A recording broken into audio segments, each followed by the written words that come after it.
Vous écoutez le dernier épisode de la saison 1 en toute liberté avec Vicky. Aujourd'hui, je te présente ma vision 2024. Je te parle de résolution et de jugement. Bienvenue à toi, nouvel auditeur. Merci à toi qui écoute et qui s'intéresse à mon podcast. C'est grâce à toi que je vibre sur la bonne fréquence. En toute liberté, ça nous permet d'aborder librement les questions de culture organisationnelle, de modèles de gestion axés sur la confiance et de sujets percutants tels que l'ego, le contrôle, les peurs, l'intelligence collective et bien plus encore. En toute liberté, c'est aller au fond des choses pour sortir de nos zones de confort et expérimenter de nouveaux angles pour qu'une petite transformation s'opère. Comme personne, agent de transformation ou comme gestionnaire, je veux t'aider à te propulser vers des sommets qui te transforment. Merci d'entrer dans mon monde de liberté. Je sais pas toi, mais moi, en ce 21 décembre, il est 17h21, je viens de reprendre l'enregistrement complet. En fait, je dois le reprendre complètement parce que j'avais oublié d'ouvrir mon micro. Mais en ce 21 décembre, je lance mon podcast, mon dernier podcast, demain matin. Donc, non seulement j'ai pris du retard sur plein de choses, notamment avec l'enregistrement de mes épisodes, mais avec les annonces des mesures sanitaires. Depuis hier, moi, j'ai vraiment du mal à faire les choses, à écrire un courriel, à aligner mes idées, à brancher mon micro. Je suis super impatiente. J'ai l'impression que c'est le chaos dans ma tête. Donc, moi, quand je me sens comme ça, c'est vraiment un gros warning. C'est le temps de m'arrêter, c'est le temps de décrocher, c'est le temps de sortir prendre de l'air, mais surtout, c'est le temps de me reposer pour ma santé mentale. François Legault va faire le point demain, mercredi le 23 décembre, 2 jours avant Noël. Et ça regarde mal, autant pour Noël que pour la suite. Est-ce qu'on va fêter Noël en famille? Avec qui? Combien de temps ça va durer? Combien de temps va durer l'école à la maison? Les sports suspendus, le télétravail, les fermetures. Il y a tellement de gens infectés, pour moi, c'est un gros stress, probablement un des plus gros stress des derniers mois. Bon, là n'est pas la question, c'est pas de ça que je veux parler aujourd'hui. Je veux te parler de ma vision et de ma résolution 2022. Donc, il y a environ 6 ou 7 ans, alors que je soupais avec 2 de mes bonnes amies, Barbara et Audrey, j'ai eu comme un flash dans lequel je devais définir ma vision. En fait, c'est plus comme une résolution que je voyais à travers cette vision-là de moi pour mes 50 ans. Donc, je me suis dit ce soir-là, à 50 ans, je veux m'assumer entièrement dans mes forces et dans mes limites. Donc, ça peut sembler peut-être anodin pour certains, mais moi, autant dans mes forces que dans mes limites, à ce moment-là, j'avais vraiment du mal à m'assumer. Dans mes limites, d'abord, je refusais, j'ai toujours refusé de me montrer vulnérable. Puis, dans mes forces, en fait, j'avais un gros paradigme que si je parlais de mes forces, si je disais que j'étais bonne à quelque chose, je trouvais que ça sonnait narcissique. Donc, je ne m'assumais pas plus dans mes forces non plus. Si je m'assume, parce que j'ai évolué, ça fait quelques années de ça, donc je peux te dire que je suis bonne dans quelque chose. Peut-être pas aujourd'hui précisément, mais je suis bonne dans la structure normalement de mes idées. Donc, en établissant cette vision-là, dans ma tête, je me suis organisée par séquence. Et d'année après année, je me donnais des objectifs pour atteindre cette vision-là. Et là, à l'aube de 2022, je commence à stresser un peu parce qu'il me reste juste 2 ans. Alors, il faut que je fasse vite. Il faut que je prenne des bonnes résolutions. Donc, je t'ai parlé, depuis les 2 dernières années, je voulais avoir une meilleure écoute. J'en ai parlé souvent, donc c'est le lien pourquoi je m'étais fixé cet objectif-là. Mais une des premières résolutions que je me suis fixée, ça a été de me montrer vulnérable. Et honnêtement, c'est probablement l'engagement envers moi-même le plus difficile à assumer, autant au niveau personnel que professionnel, parce que, moi, en fait, j'ai le syndrome de la performance et je recherche toujours la perfection. Donc, c'est dur. Ça, c'est vraiment dur. Donc, se montrer vulnérable, c'est pas facile. Puis, à chaque fois c'est de moins en moins pire, évidemment, je le travaille très fort, mais à chaque fois que je laisse rentrer quelqu'un dans ma vulnérabilité, ça me déstabilise tout le temps. Ça me fait douter. Il faut toujours que ma petite voix intérieure me dise « Mais non, Vicky, tu peux faire confiance, c'est pas grave, t'as pas besoin d'être parfaite. » D'ailleurs, tu as dû le voir durant toute la saison 1 de mon podcast, je me suis présentée beaucoup dans ma vulnérabilité, puis honnêtement, il y a des épisodes que je me sentais vraiment bizarre après, parce que j'étais allée loin, puis en quelque sorte, tu as pu peut-être aussi remarquer que mon podcast, c'est aussi une forme de thérapie, c'est une forme d'évolution, c'est une forme de transformation personnelle. Ça m'aide vraiment beaucoup. Autant je souhaite aider les gens à se transformer, mais moi, parallèlement, je me transforme aussi. Puis, dans une vulnérabilité, il y a des gens qui vont profiter de ça, puis il y a des gens qui ont profité de cette vulnérabilité-là, fait que ça, c'est blessant. Mais à l'inverse, ça m'a aussi permis de me rapprocher beaucoup des gens. Puis quand je dis se rapprocher des gens, c'est pas seulement au niveau de connaître des nouvelles personnes, mais aussi de connecter avec les personnes. Puis, je sais pas pourquoi, mais comme par magie, j'ai remarqué, j'ai constaté que la qualité de mes relations s'est beaucoup transformée à partir du moment où je me suis montrée vulnérable. Puis récemment, il y a quelqu'un qui m'a parlé de 3 formes de communication qui nous coupent de relations bienveillantes, puis ça m'a vraiment fait réfléchir parce que je me suis dit à ce moment-là, quand j'avais des relations difficiles, je suis certaine que c'est parce que j'étais dans 1, 2 ou peut-être même 3, ou l'autre personne aussi peut-être, forme de ces communications-là qui me coupaient de relations bienveillantes avec les autres. Donc, la première, c'est la critique. La critique que l'autre a tort ou qu'il a l'air fou. Hein? On peut faire des critiques sur quelqu'un qui a l'air un peu niaiseux ou que son jugement ou whatever. L'autre forme, c'est le déni de nos responsabilités ou de nos actes. Donc, ça veut dire qu'on refuse d'admettre nos torts. C'est ce que moi j'appelle l'introspection ou la non-introspection plutôt ou les mauvaises intentions. On n'est pas bien intentionné. Et le troisième, les exigences élevées. Les exigences qui peuvent même laisser planer une menace ou une punition ou une récompense. Donc, la critique dénie de nos responsabilités, des exigences élevées. Quand on pense, je sais pas toi, mais bon, moi, je voudrais donc que mon enfant performe, qu'il soit aimé, reconnu, qu'il fasse partie des meilleurs, qu'il ait des bons résultats à l'école, qu'il soit bon dans les sports. Puis, je me rends compte que parfois, je peux être critique ou je peux avoir des exigences élevées. Mais malheureusement, quand je fais ça, ça me coupe de ma relation bienveillante avec mon fils. Donc, je dois apprendre à le respecter, l'écouter et l'accepter tel qu'il est. Ne pas le juger. Et donc, ça fait partie des choses que je veux travailler encore et que je travaille depuis quelques années.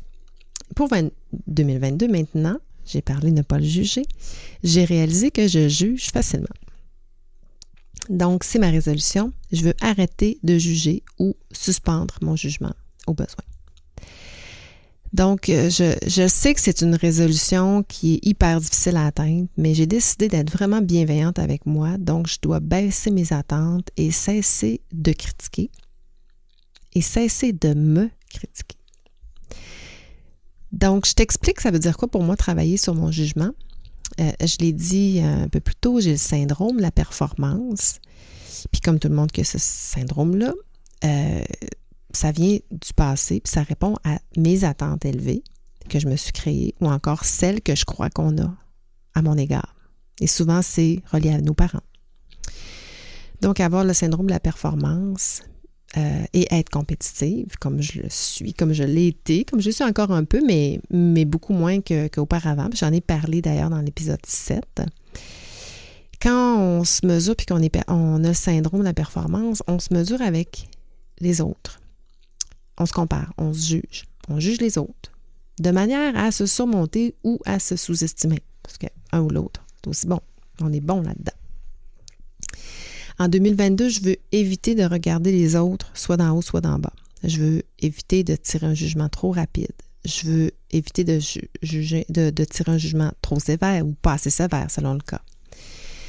Je veux accepter les autres exactement comme ils sont, avec leurs forces, avec leurs limites, ce qui va m'amener évidemment, moi, à m'assumer pleinement dans qui je suis, sans me juger, sans juger les autres. Puis honnêtement, je ne sais pas où ça va m'amener, tous ces efforts, ces expériences-là, comme je m'apprête à faire. Je le vois comme des expériences, mais puis quel constat je vais en tirer aussi. Peut-être que je vais me rendre compte que c'est nécessaire d'émettre des jugements. Je ne sais pas, je vais voir. Parce que, tu sais, quand on pense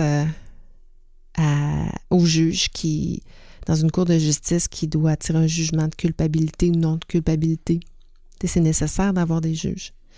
C'est nécessaire d'avoir des arbitres dans le sport pour juger du respect ou du non-respect des règles. C'est nécessaire d'avoir des policiers qui doivent juger les lois. Est-ce qu'on a respecté ou non les lois? Donc, je pense que c'est nécessaire d'avoir des jugements, mais je veux trouver mon équilibre là-dedans. Je veux aussi apprendre quelles émotions ça va me faire ressurgir, puis à travers les situations dans lesquelles je vais porter ou pas des jugements à l'égard d'autrui ou d'une situation. Donc, je vais expérimenter ça. Je vais aussi probablement devoir assumer ma résolution, notamment quand ça va être le temps de donner mes opinions. Est-ce que je vais être capable de suspendre un jugement? Je ne sais pas. Bref, je ne sais pas dans quoi je m'embarque, mais je suis sûre que je vais beaucoup apprendre sur moi, sur les autres, puis probablement confirmer mes valeurs, confirmer ma morale, mon éthique, etc. Voilà pour ma résolution 2022. Mais 2022, il y a d'autres choses aussi qui s'en viennent. Une grosse année, un gros premier trimestre minimalement. D'abord, une deuxième saison en toute liberté avec Vicky. Donc, je mise pour cette deuxième saison à servir encore plus ma mission. Ma mission, moi, c'est d'aider les entreprises à se transformer vers des meilleures pratiques en gestion. Je ne sais pas si tu as écouté mon épisode 0, mais je t'explique quand et comment c'est confirmé cette mission-là. C'est très fort, c'est plus fort que moi, cette mission-là. Et seul, je ne peux pas le faire, donc ça passe beaucoup à travers les agents de transformation. Donc, je veux vraiment insister sur le développement de nos compétences, le développement des compétences des agents de transformation pour que nos entreprises soient mieux gérées. Et ça passe évidemment par le développement des compétences techniques, mais aussi ça passe par une transformation personnelle et le développement de compétences humaines qu'on appelle les soft skills. J'en ai parlé aussi durant la saison dernièrement avec Isabelle Dubé, je crois que c'est l'épisode 13. J'en ai parlé aussi avec Benoît Chalifou dans l'épisode 6. Deux épisodes super intéressants là, si tu as envie de parler, d'écouter, d'entendre plutôt sur les soft skills, leur opinion là-dessus. Donc, en 2022, j'ai encore des beaux invités, des beaux sujets à te présenter dans des nouvelles sphères qu'on exploite peu. Fait que je veux aller dans des sujets d'actualité, des sujets d'intérêt, sous un angle un peu nouveau. Mais surtout, j'en ai parlé au début de l'épisode de mon état en ce moment, puis je me rends compte personne n'est à l'abri d'une détresse psychologique, d'une fatigue, d'avoir une fatigue mentale. Donc, pour moi, c'est un sujet capital, celui de la santé mentale. Je veux commencer mon épisode 1 de la saison 2 avec ça, avec une personne que j'ai découverte, Jean-François Lacasse de M'aider. Je ne sais pas si tu l'as découvert aussi, mais vraiment quelqu'un que j'apprécie énormément. J'ai échangé d'ailleurs avec lui récemment, puis sur notre équilibre dans les réseaux sociaux, puis comment on se sent, puis tu trop si tu passais, puis moi des fois je ne suis pas toujours très confortable avec les réseaux sociaux, mais lui me disait, moi j'ai réalisé que plus je suis présent dans les médias sociaux, mieux c'est pour les gens. Parce que ma mission, c'est vraiment d'aider les gens à s'outiller puis à ne pas rester seuls dans leurs problèmes de santé mentale. Fait que si je suis là, les gens vont me voir. Si je suis pas là, ben ils n'ont pas d'outils, ils n'ont pas de... Évidemment, c'est pas le seul, mais il faut en parler. Donc, je le reçois dans mon premier épisode de la saison 2. J'ai super hâte de te le présenter et d'avoir cet entretien-là avec lui. J'ai hâte aussi de te présenter mon nouveau contenu. D'ailleurs, j'ai écrit un article, j'ai suivi une formation récemment avec Alex Martel et Alexandra Martel et Patricia Filiatro Ça a terminé sur un article, j'ai fait la rédaction d'un article de blog, probablement celui sur lequel j'ai mis le plus de temps ever. Donc, je suis bien fière aussi, j'ai hâte, j'ai appris beaucoup dans cette formation-là. Le titre, c'est « Stop les mauvaises pratiques en gestion, go pour les meilleures pratiques innovantes ». Donc, j'ai hâte aussi de te présenter notre 2e saison de l'événement gratuit pour une 2e année consécutive qui s'intitule cette année « Parcours propulsion pour une GRH d'impact ». Non, pardon. Parcours propulsion pour une gestion d'impact. GRH d'impact, c'était l'année passée. Bon. Pour une gestion d'impact. Dans lequel, bon, tu as peut-être vu passer, on a fait un appel d'offres pour trouver certains experts. Donc, on a choisi vraiment 8 experts exceptionnels. On tripe, Anne-Sophie et moi. Ils vont nous présenter des trucs, des conseils gratuits en lien avec leur expertise. Puis on a vraiment choisi des thématiques qui sont complémentaires et cohérentes aussi avec l'actualité, avec les besoins présents. Et tout ça pour t'aider à te transformer ou à intégrer des nouveaux outils, des nouvelles pratiques de gestion.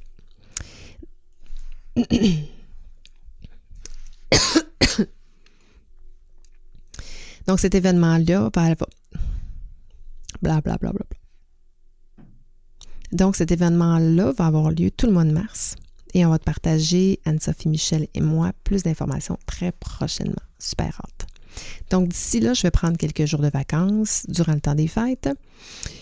Et, bon, j'avais comme objectif, là, je vais voir avec l'état que je suis là, si j'ai besoin de peut-être plus de vacances. Peut-être que je me suis mis la barre un peu haute, mais bon, mon objectif, c'est d'enregistrer ma formation sur la communication organisationnelle et stratégique qui va être lancée lors de l'événement du parcours propulsion. Évidemment, je suis avancée tout ça, mais il reste à faire l'enregistrement. Donc, avec cette formation-là, en fait, je vise à répondre à un besoin criant qui m'est tout le temps identifié, en fait, trop souvent identifié, je pense dans 95% de mes mandats où je constate des problèmes de communication. J'ose pas dire ça, je me garde une gêne, mais je pense que c'est un problème majeur qui nous a été aussi identifié l'année passée lorsqu'on a vendu notre coffret de formation. On a sondé les besoins pour 2022 et la communication est revenue plusieurs fois. Donc, voilà mon sujet dans lequel je vais partager mes connaissances. Je vais partager aussi mes outils réels que j'utilise en consultation. Donc, je vais te faire sauver du temps. Les outils sont faits, sont bâtis. Tu les adaptes à ton organisation. That's it. Ça va sauver beaucoup, beaucoup, beaucoup de temps. Voilà. Une chose que j'oublie aussi de dire, ce qui prend à peu près 75% de mon temps, j'en parle pas beaucoup, mais je vais continuer de servir mes clients dès janvier. J'ai des super de beaux clients qui ont évidemment des défis aussi pour janvier, donc je dois me reposer pour bien les accompagner. J'ai des beaux clients, j'ai des beaux mandats, je suis vraiment hyper choyée à ce moment, à ce niveau-là. Puis mes clients, moi, je les aime vraiment, là, je les aime d'amour. Je suis hyper choyée et reconnaissante d'avoir ces beaux clients-là pour l'année prochaine encore. Et bon, un gros trimestre, comme tu peux voir. Donc, d'ici là, écoute, je ne sais pas avec qui tu vas passer Noël, comment tu vas passer Noël, où tu vas passer Noël, mais je te souhaite un très joyeux Noël. Je vais avoir l'occasion de te souhaiter la bonne année aussi la semaine prochaine, mais si jamais tu ne lis pas mon prochain article de blog, ben je te souhaite quand même maintenant une très belle année 2022. Je te souhaite des belles résolutions, des résolutions en cohérence avec ta vision, avec tes objectifs personnels et professionnels. J'aimerais ça aussi que tu me parles si le podcast t'a aidé à traverser l'automne. Comment ça t'a aidé à traverser l'automne? Est-ce que tu as découvert des invités qui ont eu un impact sur toi? Est-ce que je t'ai fait découvrir des sujets qui t'ont aidé à avancer? En fait, comment est-ce que mon podcast a fait partie de ta routine semaine après semaine? Alors voilà, c'est tout pour moi aujourd'hui. Ciao, ciao!